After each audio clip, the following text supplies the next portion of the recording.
Assalamualaikum warahmatullahi wabarakatuh. Perkenalkan, nama saya Alifiani Anissa dengan NIM 93 dari Farmasi A angkatan 2022.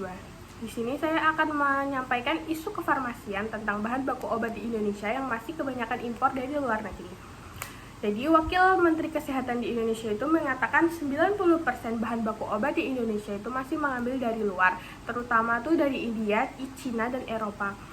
Terus bahan baku apa saja yang Indonesia masih impor sih dari luar negeri?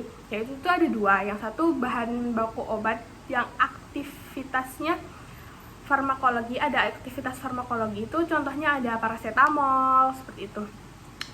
Terus yang kedua ada bahan obat yang tambahan eksipien, yaitu seperti campuran kapsul, seperti kayak campuran kapsul, campuran tablet gitu. Terus faktor apa saja sih yang mempengaruhi kenapa Indonesia itu masih mengimpor bahan baku obat dari luar negeri? Yang pertama itu teknologi. Jelas teknologi di Indonesia itu masih sangat kurang daripada di luar negeri ya. Seperti alat-alat, riset-riset juga masih kurang. Yang kedua itu pasar di Indonesia terhadap bahan baku tuh jumlahnya masih sedikit, kayak karena Indonesia masih kekurangan teknologi tadi ya, jadi produsen yang memproduksi bahan baku obat itu masih sedikit.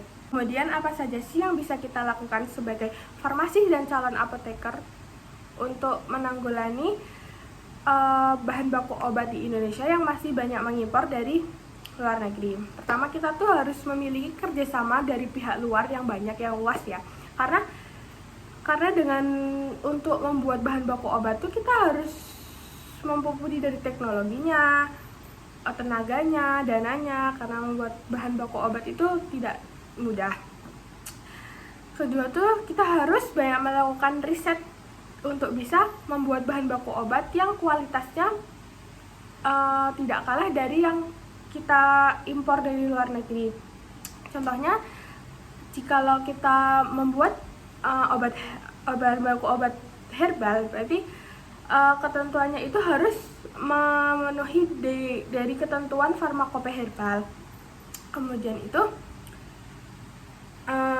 harus bisa mengembangkan diri terus-menerus supaya bisa menggunakan berbagai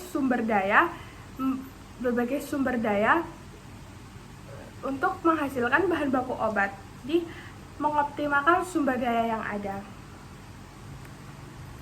Sekiranya itu yang bisa saya sampaikan. Mohon maaf jika banyak kesalahan.